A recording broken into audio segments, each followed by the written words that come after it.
અમદાવાદમાં ચૂંટણીનો ખરેખરો જંગ જામી ચૂક્યો છે ત્યારે કોંગ્રેસે ડોર ટુ ડોર પ્રચાર કરી મતદારોને રીઝવવાના છેલ્લી કડીના પ્રયાસો હાથ ધર્યા હતા। નારણપુરા વોર્ડમાં સૌપ્રથમ બાદ સોની સમાજના ઉમેદવાર સિદ્ધાર્થભાઈ સોનીએ ટિકિટ મળતા જ સ્થાનિક મતદારોમાં અને સોની સમાજમાં ભારે ઉત્સાહની લાગણી પ્રસરી છે। અહેવાલ હસન લિંબાચિયા, અમદાવાદ। નારણપુરા વોર્ડ કોંગ્રેસનો હું ઉમેદવાર છું। કોંગ્રેસ માટે આ વખતે કઈ પડકારજનક સ્થિતિ છે અથવા તો પ્રજાની વચ્ચે જે મુદ્દા તમે લઈ રહ્યા છો કયું વાતાવરણ તમને પડકારજનક પરિસ્થિતિ એવી છે કે હું હાઉસિંગમાં લગભગ 33 વર્ષથી હાઉસિંગની સોસાયટીમાં રહું છું। હાઉસિંગની સોસાયટીમાં 33 વર્ષથી રહું છું તો જે હાઉસિંગના જે રહીશોના હાઉસિંગની સોસાયટીઓના હાઉસિંગના રોડ રસ્તા ગટર ફૂટપાથો જે વસ્તુથી હું સંપૂર્ણ વાકેફ છું। જે પ્રજા અત્યારે હાલાકી ભોગવી રહી છે એ હાલાકી આટલા વર્ષોના ઇતિહાસમાં ક્યારે આવું બન્યું નથી।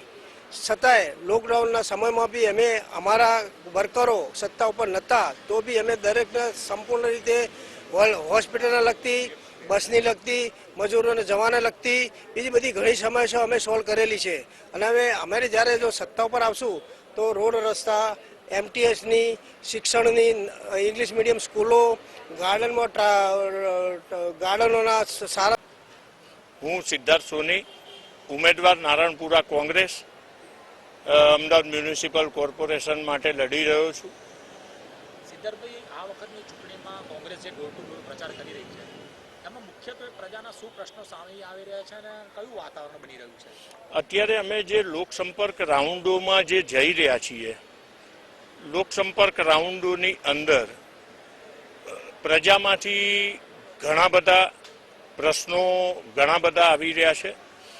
એમાં બેઝિક જરૂરિયાત પાણી, રોડ રસ્તા, ગટર, હેલ્થને લગતી બાબતોના ઘણા બધા ઇસ્યુ આવી રહ્યા છે। અમે એમને સોલ્વ કરવાની ખાતરી પણ આપતા રહીએ છીએ કે ભાઈ સરકાર અમારી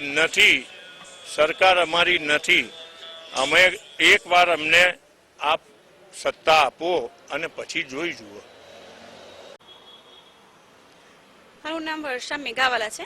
હું કોંગ્રેસ સમિતિથી આપણે નારણપુરા વોર્ડમાંથી ઊભી છું। વર્ષાબેન, આ વખતે કોંગ્રેસ જે ડોર ટુ ડોર પ્રચાર કરી રહી છે એમાં મુખ્ય કયા પ્રશ્નો સામે આવી રહ્યા છે પ્રજાના અને ખાસ કરીને તમે મહિલાઓ માટે શું કરવા માંગો? જી બિલકુલ।